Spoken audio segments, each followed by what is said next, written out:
Many people do not know what I'm about to say, but I'm going to speak my own truth.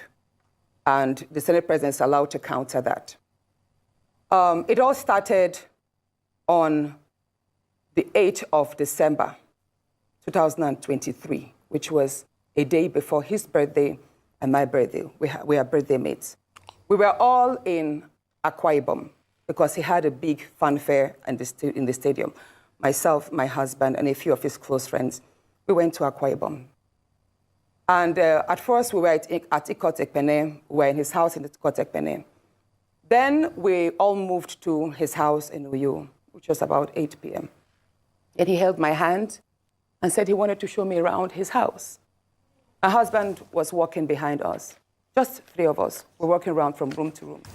He showed me the beautiful interior. This was done by this, by that, this designer here, he bought this from us. Like, oh, it's beautiful. And then I noticed that he hastened his pace while still holding my hand. And my husband was behind, still on his phone, but he was catching up whenever he could.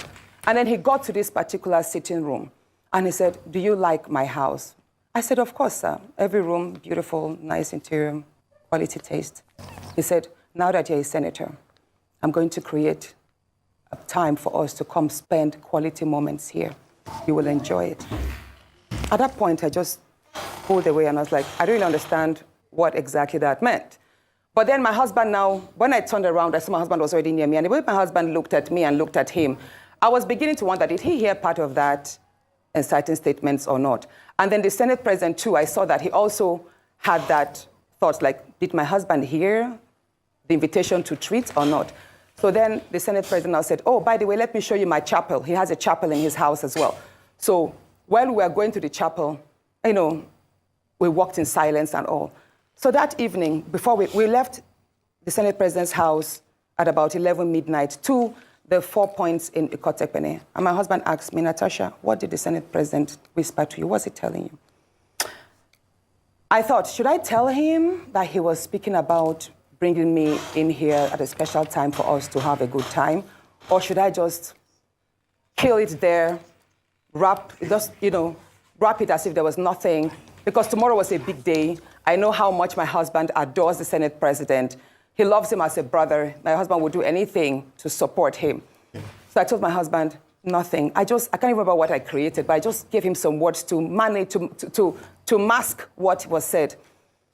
After, when we laid in bed, I lay to my right, and my husband wrapped his arms around me, and he said, "My love, you know you can't tell me anything. What did the Senate President tell you?" Again, I was like, "Don't you believe me?" I said, "Nothing. Nothing. Moreover, it's my birthday in a few minutes. Let's just be happy."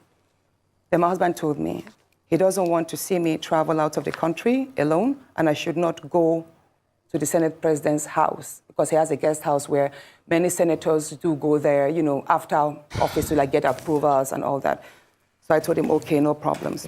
That was it. I thought that was going to be the end. But then, in February, I wanted to move a motion. I wanted to move a motion for the investigation on the ills of corrupt practice in Ajakuta Steel Company. I listed that motion 5 times. It was the 6th time that it was listed on the order paper that was approved. Many senators can testify to that. Each time the motion is listed, just before he takes it, he will say, "Oh, Senator Natasha, we can't take this motion because the board of the Senate does not accommodate it." Or he will speak on others and then let it drag so that just before my motion is taken, the time will be well spent and won't. So he kept on doing that. I went to him in his office.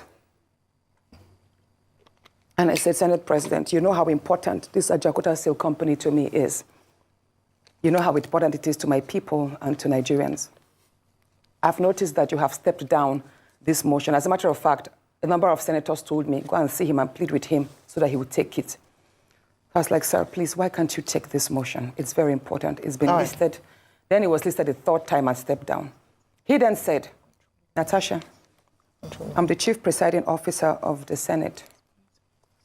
You can enjoy a whole lot if you take care of me and make me happy." At that point, I said, "Sir, I'll pretend that I didn't hear this." He said, "Well, the ball is in your court." I left his office And when I got home, I told my husband, I didn't tell my husband what happened. I just told my husband, please, can you speak to the Senate President to allow my motion scale through? I think I also spoke to the DSP, to the leader, Senator Pemi. I spoke to a number of senators that they should please intervene and allow him to laugh. I never told them what happened. My husband had to take a trip to London. Then the Senate President traveled to London. My husband met with the Senate President in London and pleaded with him, let my wife take this motion on Ajakuta. That is very important to her. Okay. All right, Senator Natasha. Said, okay, that he did not take it because he was protecting me. Hold on, please. He didn't